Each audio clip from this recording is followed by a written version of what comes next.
Magpatupad ng lahat ng batas at ordinansa ng barangay. 2. Makipagkasundo, negotiate, at lumagda ng kasunduan para at sa pangalan ng barangay. Kung binigyan ng kapangyarihan ng sanggunian barangay. 3.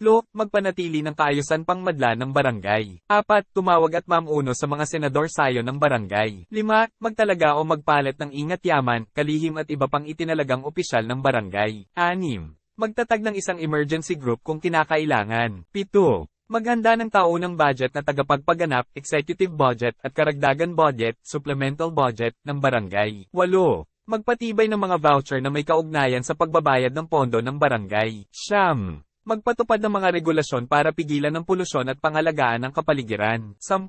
Mga siwa sa pagsasakatuparan ng katarungan pambarangay. 11. Mamahala sa pangkalahatang pangangasiwa, general supervision, sa lahat ng gawain ng Sangguniang Kabataan SK. 12. Tiyakin ang pagbibigay ng mga pangunahing serbisyo, basic services. 13. Magdaos ng taunang palarong pambarangay na magtatampok ng mga palarong tradisyonal. 14. Magsulong ng pangkalahatang kabutihan ng barangay. 15. Ganapin ang iba pang kapangyarihan at tumupad ng sa iba pang tungkuling maaaring itakda ng batas. Chapter 6 Barangay Assembly. Section 397. Composition, Meetings. 8. There shall be a barangay assembly composed of all persons who are actual residents of the barangay for at least 6 months, 15 years of age or over, citizens of the Philippines, and duly registered in the list of barangay assembly members. B. The barangay assembly shall meet at least twice a year to hear and discuss the semestral report of the Sangguniang Barangay concerning its activities and finances as well as problems affecting the barangay.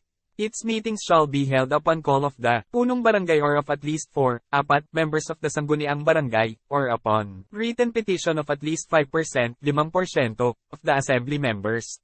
C. No meeting of the barangay assembly shall take place unless a written notice is given. 1.